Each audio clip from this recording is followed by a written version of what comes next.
প্রিয় মুসলমান ইমানদার, কথাটা লক্ষ্য করে বোঝার জন্য চেষ্টা করবেন। মুহাম্মাদুর রাসূলুল্লাহ সাল্লাল্লাহু আলাইহি ওয়াসাল্লাম এই দিনে রোজা রাখার জন্য নির্দেশ দেন। পাশাপাশি বিভিন্ন রিওয়ায়াতের মধ্যে প্রমাণ পাওয়া যায়, নির্ভরযোগ্য রিওয়ায়াতের মধ্যে প্রমাণ পাওয়া যায় পয়গম্বর আরবী মুহাম্মাদুর রাসূলুল্লাহ সাল্লাল্লাহু আলাইহি ওয়াসাল্লাম আশুরার দিনের সঙ্গে আরো একটা রোজা যুক্ত করে রাখার জন্য নির্দেশনা পেশ করেন। এটা হলো আশুরার দিন 10তম তারিখ, মুহররমের 10তম তারিখের সঙ্গে আগের দিন 9ম তারিখ 9 নম্বর তারিখের কথা উল্লেখ করে জানায় 9 তারিখ যদি আমাদের দ্বারা সম্ভব না হয় 10-এর পরের দিন 11তম তারিখ আমরা সংযুক্ত করতে পারি। সম্মানিত হাজিরিন, আরবি মাসের ব্যাপারে, গণনার ব্যাপারে আল্লাহ পাক রব্বুল আলামিন আয়াতের মধ্যে বলে, ইন্না ইদ্দাতাশ শুহুরি ইনদাল্লাহি 12 শাহরান ফি কিতাবিল্লাহি ইয়াওমা খালাকাস সামাওয়াতি ওয়াল আরদ। আল্লাহ পাক রব্বুল আলামিনের গণনায় জমিন এবং আসমানের সৃষ্টি লগ্ন থেকে আল্লাহ পাক রব্বুল আলামিনের গণনায় এই মাসগুলো রয়েছে। পক্ষান্তরে এই আরবি মাস 12টা মাস আল্লাহ পাক রব্বুল আলামিন সাবিত করেছেন। এই 12টা মাসের মধ্যে 4টা মাস হলো সম্মানিত মাস হিসাবে আল্লাহ রাব্বুল আলামিন আখ্যায়িত করেছেন। এখন আসেন হিজরি সন গণনা প্রেক্ষাপট নিয়ে দুই একটা কথা না বললেই নয়। যেহেতু আল্লাহ পাক রব্বুল আলামিন আয়াতের মধ্যে জানিয়েছেন ইয়াওমা খালাকাস সামাওয়াতি ওয়াল আরদ, জমিন এবং আসমান সৃষ্টি লগ্ন থেকে, সূচনা লগ্ন থেকে আল্লাহ পাক রব্বুল আলামিন গণনার মধ্যে রেখেছেন। কিন্তু আজকে আমাদের আরবি ক্যালেন্ডারের মধ্যে 1448 হিজরি শুরু হলো। এর মধ্যে একটা পার্থক্য দেখা যায় কি যায় না? তাহলে দুনিয়ার সূচনা কি 1448 বছর থেকে হয়েছে? কথা হয় না? পার্থক্য বোঝা যায় কি যায় না? তাহলে এই জিনিসটা বুঝতে গেলে আমাদের হিজরি সন গণনার সূচনা হলো কোত্থেকে, এই ব্যাপারে একটু ধারণা নেওয়া উচিত। ইসলামের দ্বিতীয় খলিফা ওমর ইবনে খাত্তাব রাদিয়াল্লাহু তাআলা আনহু, ওনার খেলাফতকালে ওনার খেলাফত সময় আবু মুসা আল আশআরী রাদিয়াল্লাহু তাআলা আনহু, উনি একজন গভর্নর ছিলেন। ওনার কাছে যে কোনো প্রয়োজনে পত্র লিখতেন, চিঠি লিখতেন। আর বর্তমান সময়ে এক জেলা থেকে আর এক জেলা পর্যন্ত একটা পত্র পাঠানো অত্যন্ত সহজ। টেকনোলজির যুগ শুরু হয়েছে। একটা পত্র পাঠাতে 2-4 সেকেন্ড সময় লাগে। শুধু লিখতে যতটুকু সময়, পাঠাতে এতটা সময় লাগে না। কিছুদিন পূর্বে পোস্ট অফিসের ব্যবস্থা ছিল, 2-4 দিন সময়ের মধ্যেই বাংলাদেশের এক প্রান্ত থেকে আর এক প্রান্তে চিঠি পৌঁছানো সম্ভব ছিল। তৎকালীন সময়ে এরকম আধুনিক কোনো যানবাহনের ব্যবস্থা ছিল না। বিধায় লম্বা একটা সময় অতিক্রম হওয়ার পরেই উদ্দেশিত ব্যক্তির কাছে চিঠি গিয়ে বসত। আবু মুসা আশআরী রাদিয়াল্লাহু তাআলা আনহু উনি একটা মন্তব্য পেশ করেন আরো একটা পত্রের মধ্যে লিখে, হে আমিরুল মুমিনিন, আপনি যেই পত্রগুলো আমার কাছে পাঠান, এই পত্রগুলো কোন দিন কোন বছরের পত্র চিঠি এটা আমার বুঝতে একটু কষ্ট হয়। অতএব চিঠির একটা কর্নারে এই তারিখটা যদি আপনি একটু উল্লেখ করে দেন তাহলে আমাদের জন্য, আমার জন্য বুঝতে একটু সহজ হয়। তাহলে আপনার পত্র অনুযায়ী পদক্ষেপ গ্রহণ করতে আমার জন্য সহজ একটা বিষয় হয়ে দাঁড়াবে। এই পত্র যখন ওমর ইবনে খাত্তাব রাদিয়াল্লাহু তাআলা আনহু উনি পেলেন, পাওয়ার পরেই সভাসদ যে সমস্ত মন্ত্রীবর্গগুলো ছিল তাদের সামনে এই প্রস্তাবনা পেশ করলেন যে হিজরি সন গণনার ব্যাপারে কি পদক্ষেপ গ্রহণ করা যায়, কোন তারিখ থেকে আমরা হিজরি সন গণনা শুরু করতে পারি। এক একজন এক এক খেয়াল পেশ করেছেন। কেউ বলেছেন হিজরি সন গণনা করা হোক রাসূল আকরাম সাল্লাল্লাহু আলাইহি ওয়াসাল্লাম যখন থেকে নিয়ে নবুয়ত প্রাপ্ত হয়েছেন, নবুয়ত প্রাপ্ত যখন থেকে হয়েছেন সেই তারিখ থেকে আমরা হিজরি সন আরবি সন গণনা করতে পারি। পক্ষান্তরে কেউ কেউ এমন মন্তব্য করেছেন রাসূল আকরাম সাল্লাল্লাহু আলাইহি ওয়াসাল্লাম ওনার জন্ম সন থেকে আমরা আরবি সন গণনা করা শুরু করতে পারি। আবার কেউ কেউ বিভিন্নভাবে বিভিন্ন তারিখের কথা, বিভিন্ন ঐতিহাসিক ঘটনাকে সামনে উল্লেখ করে হিজরি সন গণনার তারিখ প্রস্তাবনা পেশ করেন। পক্ষান্তরে হযরত আলী রাদিয়াল্লাহু তাআলা আনহু উনি একটা খেয়াল পেশ করেন, সেটা হলো আমিরুল মুমিনিন। অনেকেই অনেক খেয়াল পেশ করেছে, আমিও একটা খেয়াল পেশ করতে চাই। সেটা হলো যখন নাকি রাসূল আকরাম সাল্লাল্লাহু আলাইহি ওয়াসাল্লাম মক্কা নগরী থেকে মদিনায় হিজরত শুরু করলেন, এই হিজরত এটা হলো মুসলমানদের জন্য বড় ঐতিহাসিক একটা ইতিহাস, উল্লেখযোগ্য একটা ইতিহাস। হিজরতের মাধ্যমেই ইসলামের বড় একটা বিপ্লবের সূচনা হয়, যার কারণে আমি প্রস্তাবনা পেশ করছি হিজরতের সন থেকেই যদি হিজরি সন আরবি সন গণনা করা হয়, আমার মনে হয় এটা সমীচীন হিসাবে আমরা মনে করছি।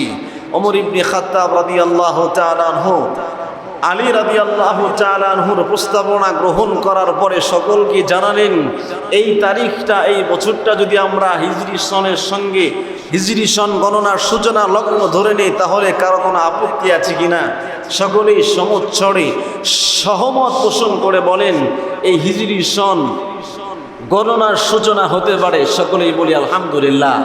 প্রিয় মুসলমান ইমানদার, এটা হলো হিজরি সন গণনার সূচনার সংক্ষিপ্ত একটা ইতিহাস।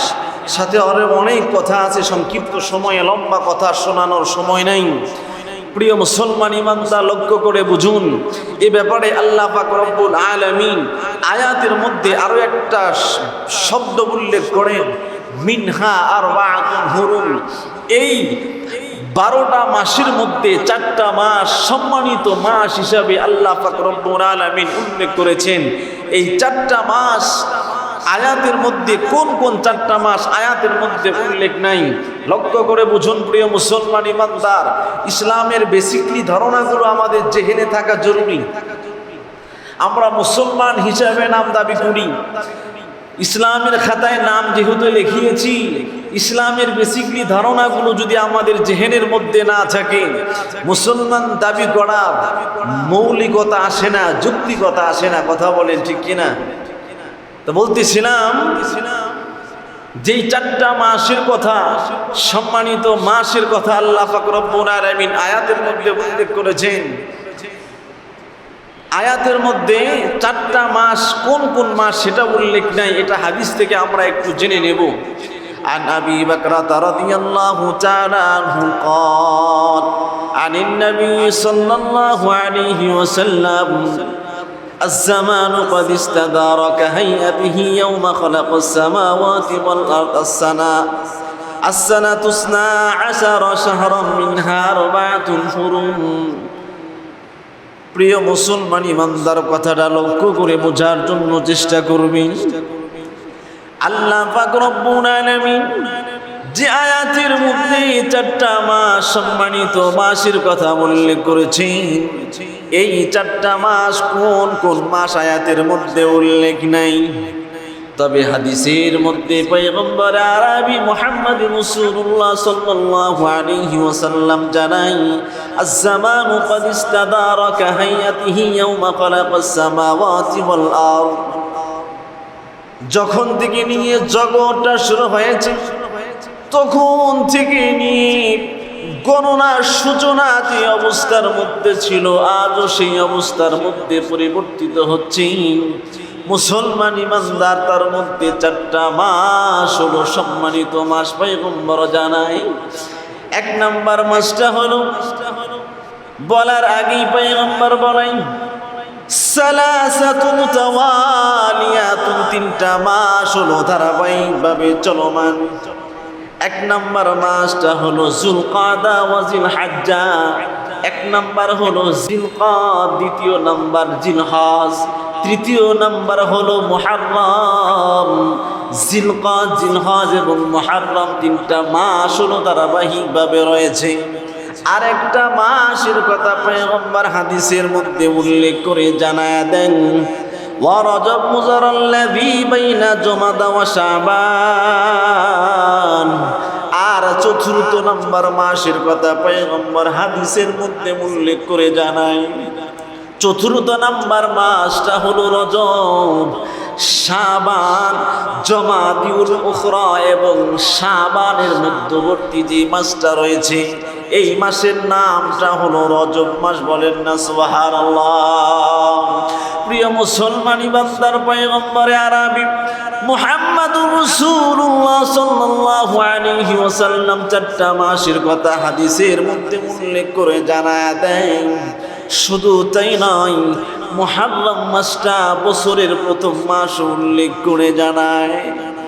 প্রিয় মুসলমানি বান্দার লক্ষ্য করে বুঝুন, হাদিসটা শোনানোর উদ্দেশ্য হলো আয়াতের মধ্যে 4টা মাস সম্মানিত মাস হিসাবে আল্লাহ পাক রব্বুল আলামিন আখ্যায়িত করেছেন।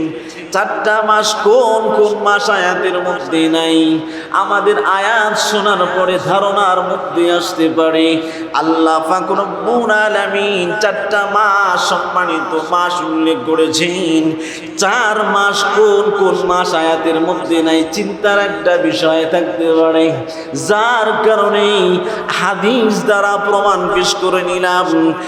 আয়াতের ব্যাখ্যা পয়গম্বর আরবি মুহাম্মদুর রাসূলুল্লাহ সাল্লাল্লাহু আলাইহি ওয়াসাল্লাম করে জানান, 4টা মাস হলো জিলকাদ, জিলহজ, মুহররম এবং রজব। বলেন না সুবহানাল্লাহ।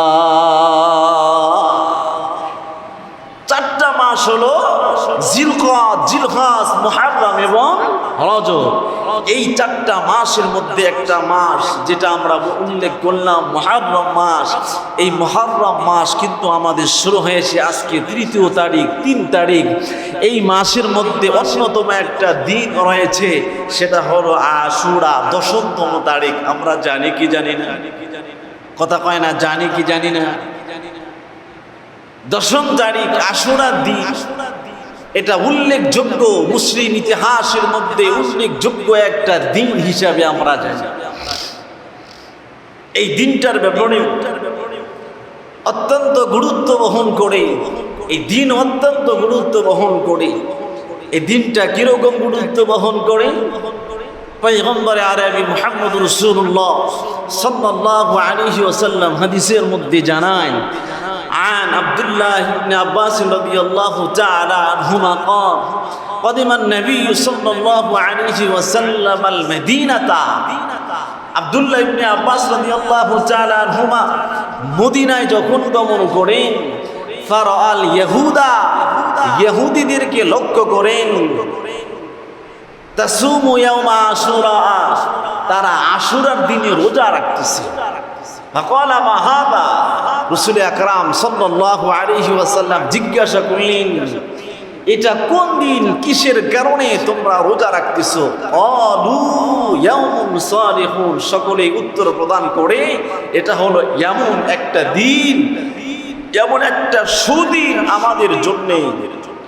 নাজাল্লাহু তাআলা বনি ইসরাঈলা মিন আদুবিহি, আল্লাহ পাক রব্বুল আলামিন বনি ইসরাঈলকে তাদের শত্রুর হাত থেকে এই দিনে আমাদেরকে নাজাত দিয়েছেন, নিরাপদ করেছেন। বলেন না সুবহানাল্লাহ। এ কারণে মুসা আলাইহিস সালাতু ওয়াস সালাম শুকরিয়া স্বরূপ এই 10ম তারিখ মুহররমের 10 তারিখে শুকরিয়া স্বরূপ রোজা রাখতেন, এ কারণেই আমরা রোজা রাখি। তখন পয়গম্বরে আরবি সাল্লাল্লাহু আলাইহি ওয়াসাল্লাম বলেন, ফাআনা আহাব্বু মিনকুম, আমি তো তোমাদের চাইতে মুসা আলাইহিস সালাতু ওয়াস সালামের অত্যন্ত বেশি নিকটবর্তী। ফাসামাহু, তখন থেকে নিয়ে তিনি এই আশুরার দিনে রোজা রাখেন। ফাআমারাহু, এবং সকলকেই এই আশুরার দিনে রোজা রাখার জন্য নির্দেশনা পেশ করেন। বলেন না সুবহানাল্লাহ। এটা হলো একটা গুরুত্বপূর্ণ দিন। আর এই দিনটা নিয়েই আমাদের বাংলাদেশে অনেক বড় একটা ফিতনা চলতেছে, শুধু কারবালা কারবালা নিয়ে ব্যস্ত। প্রশ্ন আপনাদের কাছে, পয়গম্বরে আরবি মুহাম্মদ রাসূলুল্লাহ সাল্লাল্লাহু আলাইহি ওয়াসাল্লামের সঙ্গে যে ঘটনাটা ঘটলো মদিনায় গমন করার পরে, আশুরার দিনের যে একটা ঘটনা ইতিহাস তিনি জানলেন মুসা আলাইহিস সালাতু ওয়াস সালামের, এটা কি কারবালা দিনের পরের ঘটনা নাকি আগের ঘটনা? কথা কয় না, আগের ঘটনা। পয়গম্বর যে আমলটা করেছে এটা হলো আমাদের জন্য গ্রহণযোগ্য আমল। কথা কয় না, গ্রহণযোগ্য আমল কিনা? আল্লাহ রাব্বুল আলামিন সকলকে সঠিক বুঝদান করে। সকলেই বলি আল্লাহুম্মা আমিন। প্রিয় মুসলমান ইমানদার, কথাটা লক্ষ্য করে বোঝার জন্য চেষ্টা করবেন। মুহাম্মাদুর রাসূলুল্লাহ সাল্লাল্লাহু আলাইহি ওয়াসাল্লাম এই দিনে রোজা রাখার জন্য নির্দেশ দেন। পাশাপাশি বিভিন্ন রেওয়ায়াতের মধ্যে প্রমাণ পাওয়া যায়, নির্ভরযোগ্য রেওয়ায়াতের মধ্যে প্রমাণ পাওয়া যায় পয়গম্বর আরবি মুহাম্মদুর রাসূলুল্লাহ সাল্লাল্লাহু আলাইহি ওয়াসাল্লাম আশুরার দিনের সঙ্গে আরো একটা রোজা যুক্ত করে রাখার জন্য নির্দেশনা পেশ করেন। এটা হলো আশুরার দিন 10তম তারিখ, মুহররমের 10তম তারিখের সঙ্গে আগের দিন 9ম তারিখ 9 নম্বর তারিখের কথা উল্লেখ করে জানায়। 9 তারিখ যদি আমাদের দ্বারা সম্ভব না হয়, 10-এর পরের দিন 11তম তারিখ আমরা সংযুক্ত করতে পারি। মুসলমান ইমানদার, সংক্ষিপ্ত কথা, সময় সংক্ষিপ্ত। এবার আসেন আশুরার দিনে আমাদের কি করণীয় আর বর্জনীয়। হাদিসের মধ্য থেকে 2টা পরামর্শ আমি আপনাদের সামনে পেশ করতে চাই। পয়গম্বরে আরবি মুহাম্মদুর রাসূলুল্লাহ সাল্লাল্লাহু আলাইহি ওয়াসাল্লামের বর্ণনা মতে এই 10ম তারিখে রোজা রাখার নির্দেশনা আসে। 1 নম্বর আমলটা হলো এটাই।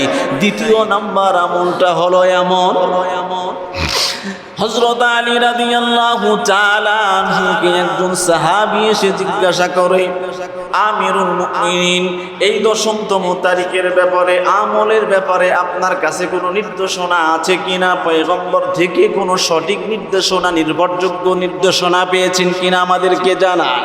হযরত আলী রাদিয়াল্লাহু তাআলা আনহু বলেন, না, তেমন গুরুত্বপূর্ণ নির্দিষ্ট কোনো আমলের কথা জানা নাই, তবে পয়গম্বর রোজা পালন করতেন।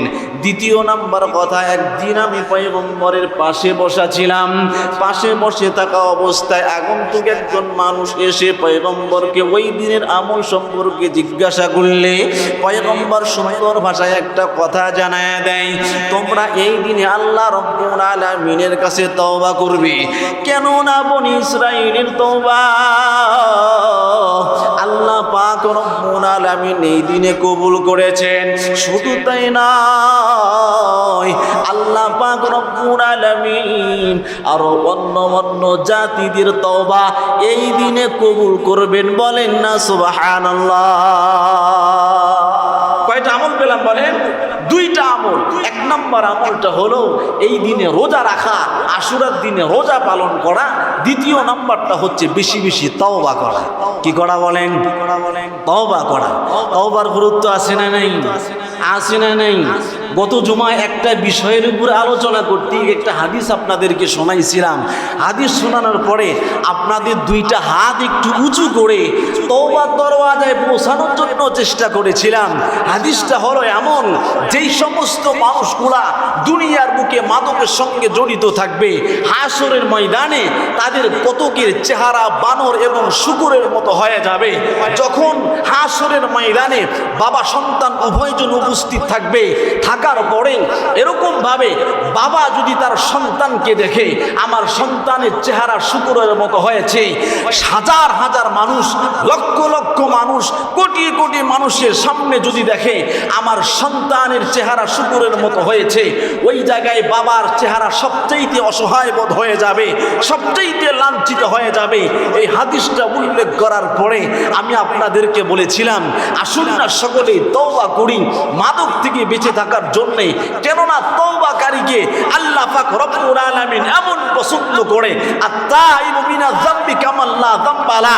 যেই মানুষটা সঠিকভাবে তওবা করবে তার জীবনের সমস্ত গুনাহগুলো আল্লাহ পাক রব্বুল আলামিন মাফ করে দেয়। বলেন না সুবহানাল্লাহ।